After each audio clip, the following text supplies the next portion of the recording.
오늘도 예배당으로 오셔서 하나님을 찬양하시고 예배하시는 모든 성도님들에게 하늘의 크신 복이 항상 함께 하시기를 예수님의 이름으로 축복합니다. 전 세계 인구가 한 80억 명 정도 되는데요. 종교를 가지고 있는 사람이 한 70억 명 정도 되고 신을 믿지 않는 사람이 한 10억 명 정도 됩니다. 그럼 이 70억 명 중에서 예수를 믿는 사람들의 수가 개신교, 천주교, 동방정교 이런 사람들 합치면 제일 많습니다. 한 24억에서 25억 명 정도 되고요. 두 번째로 많은 종교인의 수가 이슬람입니다. 한 19억 명 정도 됩니다. 그 다음에 힌두교인들이 한 10억 명에 가깝고요. 불교인들이 한 8억 명 정도 됩니다. 그러니까 한 70억 명에 되는 사람들이 그들이 믿는 신이 있는데 이 유독 기독교에서만 이 성도들을 지칭할 때 부르는 하나의 표현이 있습니다. 다른 종교에는 이런 표현이 없는데요. 어떤 표현이냐면 예수 그리스도를 믿는 신앙인들을 믿는 사람이라 부릅니다. 그렇죠. 너 성도냐? 이렇게 묻기보다는 너 교회 다니냐? 이런 거 묻기보다는 너 믿냐? 이렇게 우리가 자주 묻죠. 너 신앙생활을 잘 하고 있느냐라고 묻는 것도 너 믿음 잘 지키고 있느냐? 믿음 생활 잘하고 있느냐? 이렇게 묻습니다. 다른 종교들에 비해 다른 느낌이 들죠. 그게 뭐냐라면 믿음이라는 이 단어가 다른 종교들에 비해서 상당히 많이 쓰이고 상당히 중요한 의미를 가지고 있다는 것입니다. 그럼 믿음이 뭐지? 혹은 내가 예수를 믿고 있는 성도인데 내가 믿음이 있는지 없는지 혹은 나의 믿음의 수준이 어느 정도인지 나는 어떻게 알 수 있을까? 세상에서 나를 목사라고 불러주고 세상에서 나를 장로, 권사, 집사라고 불러주는 이런 직분들이 있는데 내가 교회에서 이러한 직분들을 받았다라고 해서 그것이 내 믿음이 있는지 혹은 나의 믿음의 수준인지를 증명해 주는 것인가? 라고 또 생각할 수 있습니다.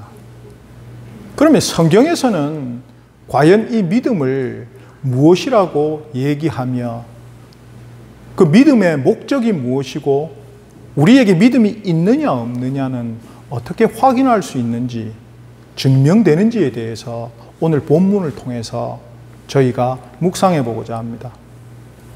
오늘 본문에 등장하는 인물은 아브라함입니다. 지금 로마서를 썼다라는 것은 사도 바울이 로마에 살고 있는 대부분의 이방인들 성도들에게 아브라함이라는 사람을 알려주고 있는 것이죠. 왜냐하면 유대인들은 다 압니다. 왜? 자기들의 조상이니까요. 우리는 아브라함의 자손입니다 라고 얘기하는, 지금 모든 모슬림들에게도 물어보면 우리의 조상은 아브라함입니다 라고 얘기합니다. 그러니까 지금 24억 혹은 19억이나 되는 전체 종교를 가지고 있는 인구의 절반이 넘는 사람들이 다 아브라함이라는 사람을 조상으로 여기고 있다는 얘기입니다. 물론 그들은 육체적으로 조상이고 우리들은 믿음의 의미적으로 조상이지요. 근데 이분이 왜 믿음의 조상이 되었는지를 우리가 먼저 살펴봐야 하는 것입니다. 왜? 이분이 율법이 있었던 이전 시대를 살았고 예수 그리스도가 오시기 훨씬 전 시대를 산 분이시거든요. 그런데 그에게 믿음이 있다. 또 그의 후손들에게 하나님이 세상의 상속권을 주셨다. 그리고 신약으로 넘어와서는 율법을 지키는 자들이 아니라 율법으로 아브라함의 육적인 후손이 아닌 아브라함이 가진 영적으로 그 의롭다 하심을 받은 그 믿음을 본받는 자들이 예수 그리스도의 구원에 그리고 예수 그리스도를 믿는 성도가 된다라고 선포하고 있기 때문입니다. 그럼 아브라함은 과연 무엇을 믿었고 아브라함의 믿음은 무엇이냐라고 라는 것을 우리가 먼저 생각을 해야 되죠. 아브라함이 뭘 믿었을까? 창세기 12장 내용을 보면 하나님이 뜬금없이 나타나십니다. 부자 아브라함에게, 별 인생에 문제가 별로 없는 아브라함에게 나타나십니다. 그리고 내가 너에게 줄 땅이 있는데, 내가 너에게 보여줄 땅이 있는데 가자 라고 하십니다. 그럼 아브라함이 뭘 믿었을까 하면 그냥 예 하고 따라간 거 외에는 우리가 봤을 때 특별한 것이 없습니다. 그냥 내가 살고 있는 지역에서 어떤 신이 나타나셔서 가자라고 했을 때 그 신이 신뢰할 만하구나, 내가 그 신을 믿어야겠구나 라고 마음에 다짐을 하고 따라갔겠죠. 이걸 이제 에뮤나라고 부릅니다.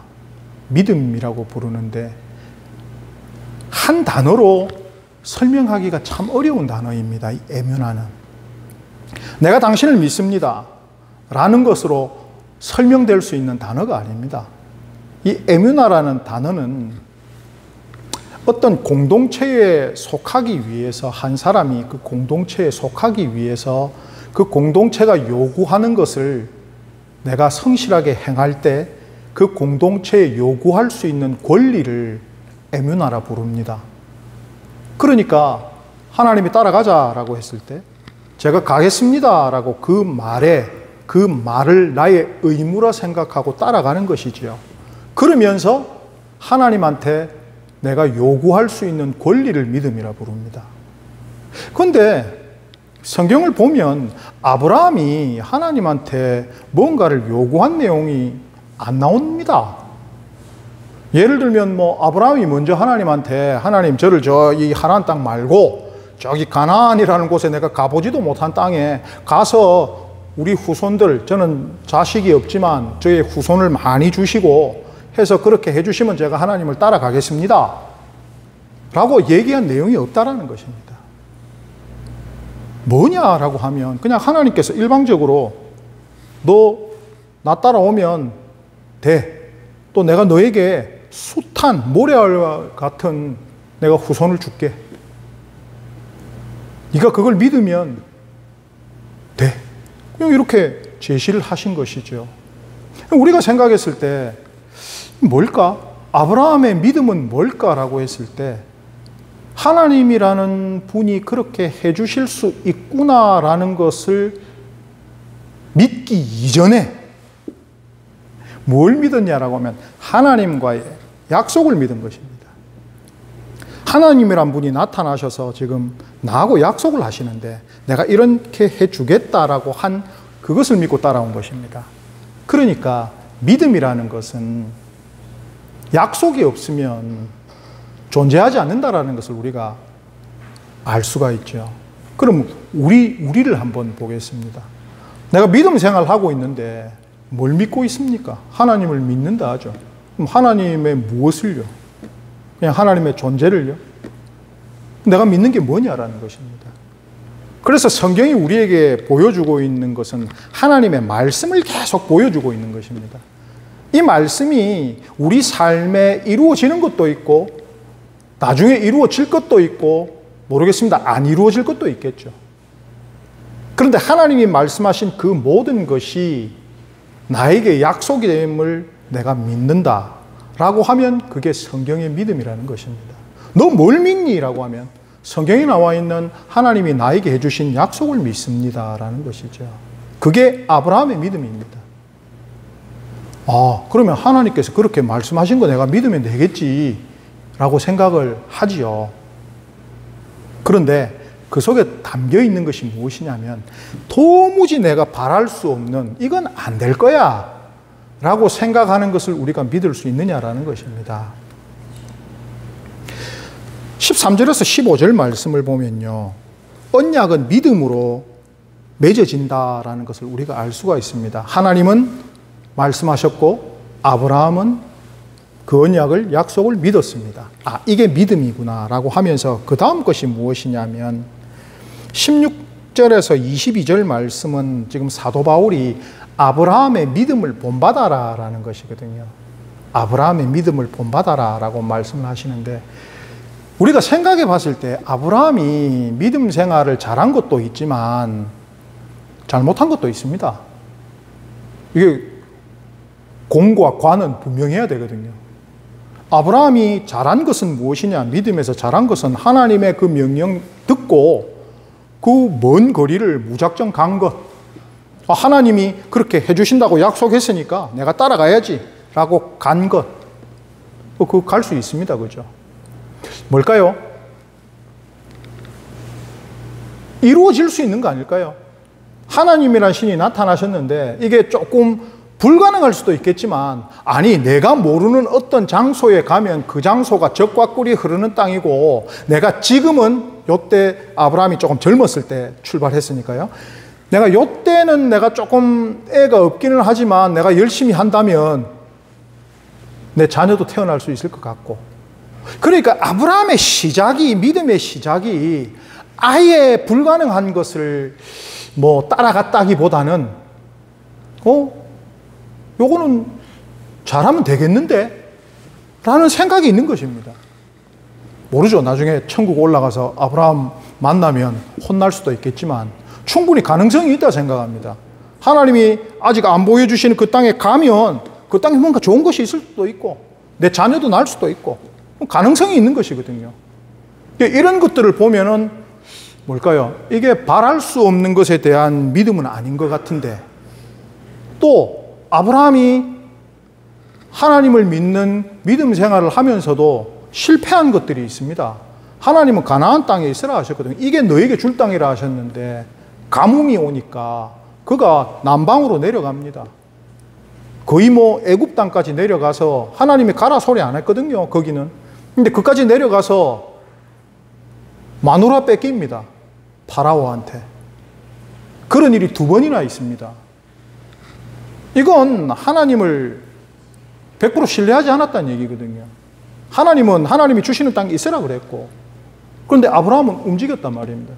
그러면 우리는 아브라함이 하나님을 전적으로 100% 신뢰했다 생각하지만 그의 삶 속에서 100% 신뢰하기까지의 시간이 걸렸다라는 얘기입니다. 하나님께서 자녀를 주겠다라고 하셨는데 약속하셨죠. 그런데 그는 인간적인 방법으로 이스마엘을 낳았습니다. 그래서 하나님께서 화가 나셔서 13년 동안 아브라함에게 나타나시지도 않으셨습니다. 성경을 보면 13년의 기간 동안 하나님이 아브라함에게 나타나셨다는 기록이 없습니다. 그런 걸 보면 아브라함이 처음부터 하나님의 언약을 믿었다라는 것은 믿을 만한 것들을 믿고 그냥 그 정도는 될 수 있겠다라는 것을 믿고 신앙생활을 했다라는 것이죠. 그러다가 어떤 일이 일어나냐면, 그렇게 어렵게 놓은 이삭을 자 다시 나에게 돌려다오 라고 하나님께서 명령을 하십니다. 정말 큰일이죠. 그런데 아브라함은 여기서부터 놀라운, 정말 바랄 수 없는 것을 믿는 믿음을 보여줍니다. 그 이야기를 들은 그 다음날 새벽에 즉각 아들과 종들을 데리고 모리아산으로 출발을 합니다. 그리고 사흘길을 걸어가죠. 그리고 나서 창세기 22장 5절을 보면 충격적인 얘기를 합니다. 무슨 말씀을 하시냐면, 종들을 산 아래에 두고 이젠 아들하고만 둘이 올라가는데 종들에게 이렇게 얘기를 합니다. 우리가 하나님께 제사 지내고 우리가 돌아오겠다. 내가 돌아오겠다가 아니라 우리가 돌아오겠다라는 얘기를 합니다. 복수형으로 얘기를 합니다. 근데 지금 아브라함은 알고 있죠. 지금 둘이 올라가면 한 명은 제물로 죽어야 됩니다. 하나님께 바쳐서 죽어야 됩니다. 근데 지금 복귀하는 것을 무슨 형으로 얘기한다고요? 복수형으로 얘기하고 있단 말입니다. 내가 아들과 함께 돌아오겠다라는 것입니다. 이 뭐 딴 마음 품고 있는 걸까요? 아니겠죠. 지금 아브라함이 딴 마음 품는 게 아닙니다. 그 다음날 즉시 아들과 함께 출발했기 때문에 반드시 이삭은 제물로 드려져서 죽습니다. 그런데 아브라함은 우리가 같이 돌아오겠다라고 얘기합니다. 사람이 죽으면 다시 살 수 있습니까? 없습니까? 성경에는 다시 살아난다던데요, 맞죠? 근데 지금까지 주변에서 죽었다가 살아나신 분 보신 적 있으십니까? 없죠. 없죠. 그것도 자기 손으로 죽인 사람이 다시 살아난다라는 것을 바랄 수 있을까요? 없을까요? 없죠. 그런데 지금 아브라함이 얘기하고 있는 것은 내 아들과 올라가서 아들을 제물로 바쳐서 죽이겠지만 우리가 돌아오겠다라는 것입니다. 뭘 믿은 걸까요? 하나님이 앞에 약속하신 것이 있습니다. 너희의 자손이 모래알같이 되게 하겠다. 그걸 지금 이제부터는 이거 바랄 수가 없는 거거든요. 내 아들 내 손으로 죽여야 되니까. 벌써 이스마엘은 떠나갔거든요. 육적으로 난 아들은 이제 자신의 아들이 아니고 재산 잘라서 갔거든요. 그럼 이제는 유일한 아들 이삭입니다. 100세 때 얻은 아들입니다. 이 아들을 이제 내가 죽여야 되는데 같이 돌아오겠다. 그럼 뭘 믿고 있는 것일까요? 하나님께서 내 아들을 다시 살려주실 것이다. 내가 제물로 내 아들을 올려보내지만 하나님께서는 받으시고 다시 살려주실 것이다. 그걸 나는 믿음을 가지는 것이죠. 그런데 이게 여기서부터 바랄 수 있는 거냐 이겁니다. 이 일은 일어날 수도 있겠다 수준이 아니라는 것입니다. 여기서부터는 아브라함의 탁월한 믿음이 드러나는 것이죠. 여기서부터는 과연 우리도 이렇게 할 수 있을까라는 수준의 믿음이라는 것입니다. 그걸 본받으라는 것이죠. 우리가 믿음 생활을 합니다. 우리의 믿음 생활의 목적이 무엇이냐라고 하면 우리는 아주 단순하게 얘기합니다. 천국 가기 위해서. 그거 외에 다른 이유가 있으시면 그는 신앙에 대해서 정말 고민 많이 하신 겁니다. 내가 천국 가기 위해서 믿음 생활하는 거 아니라면 이 땅에서 내 하고 싶은 대로 살고 그냥 살면 되지. 왜 그 힘든 신앙생활을 해야 되는지. 오늘 새벽에 요한계시록 10장을 했는데요. 요한계시록 10장 내용 중에 참 재밌는 내용이 하나가 있습니다. 천사가 이렇게 말씀이 적힌 두루마리를 요한에게 주고 먹으라라고 하는데 어떤 표현을 하냐면 이 두루마리는 입에는 다나 내 배에선 쓰리라 라고 얘기를 합니다. 우리가 알고 있는 상식과는 다르죠. 우리가 가진 상식은 좋은 약은 입에는 쓰고 배에는 달다지 않습니까? 근데 성경 말씀이 다르게 얘기를 합니다. 입에는 달고 내 배에는 쓰다. 뭐냐라는 것이죠. 하나님의 말씀은 우리 입에, 우리 귀에 정말 단 말씀들입니다. 그 음성과 그 말씀을 듣고 읽을 때 우리는 기쁩니다. 그리고 쉽죠. 읽으면 되니까. 들으면 되니까. 그런데 그 말씀을 읽고 내 배에 들어갔을 때 이제는 그 말씀을 가지고 인생을 살아내야 되거든요. 그건 쉬울까요? 어려울까요? 서로 사랑하라. 얼마나 쉽습니까? 사랑하면 되잖아요, 말로. 사랑하면 되잖아요. 근데 사랑이 잘 되던가요? 일생을 살면서 성도로서 다른 이들을 사랑해야 되는데 그게 잘 되던가요? 안 되잖아요. 하나님의 말씀이 내 입에는 답니다. 근데 내 배에는 쓸 수밖에 없는 것이죠.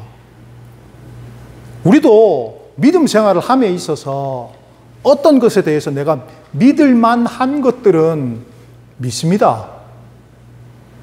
그런데 하나님, 지금 호주머니에 돈 한 5만 원이 필요한데 5만 원 주십시오. 가능성이 있습니까? 없습니까? 자, 하나님, 제가 지금 15억이 필요합니다. 혹은 하나님, 이번 주에는 제가 한 100억 정도는 있어야 될 것 같습니다. 주시옵소서. 자, 이 두 개를 하고 비교를 해보겠습니다. 하나님, 제가 지금 한 5만 원 필요한데 하고, 하나님, 제가 지금 한 150억 정도 필요한데, 어느 게 더 이루어지기 쉬울까요? 5만 원이 쉽겠죠? 근데 하나님이 5만 원을 주시고 150억은 안 주시는 이유가 뭘까요? 하나님이 현금이 좀 모자르셔서 안 주시는 걸까요? 우리는 우리가 바라는 만큼만 바라는 경향이 있다는 것입니다. 뭘까요? 하나님이 성경에 약속하신 것들, 우리에게 각 성도들에게 주신 약속들을 읽어보면 너무나 위대한 약속들이 많습니다. 그 중에 가장 대표적인 약속이 예수 그리스도께서 우리에게 하신 너희가 나보다 더 큰 일을 하리라. 예수님보다 더 큰 일 해보신 적 있으십니까? 예수님이 뭐 죽은 사람들 뻘딱뻘딱 이렇게 몇 명 일으키셨는데 우린 그래 본 적이 없거든요. 오병이어 해보셨습니까? 우리 동네 물고기도 많은데 해본 적이 없죠. 근데 왜 예수님 그런 약속을 하시냐 말입니다.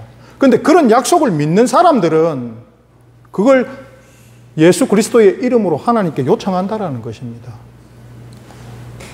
하나님, 예수님께서 자신보다 더 큰 일을 한다라고 하셨으니까 지금 제가 선한 목적을 가지고 이것을 하고 있는데 부족합니다. 하나님 주세요. 주실 것을 믿습니다. 이게 뭐라고요? 애문합니다. 이걸 믿음이라 부릅니다. 내가 지어낸 것이 아니라 하나님께서 우리에게 먼저 약속해 주신 것이잖아요. 그걸 내가 요청하는 것입니다.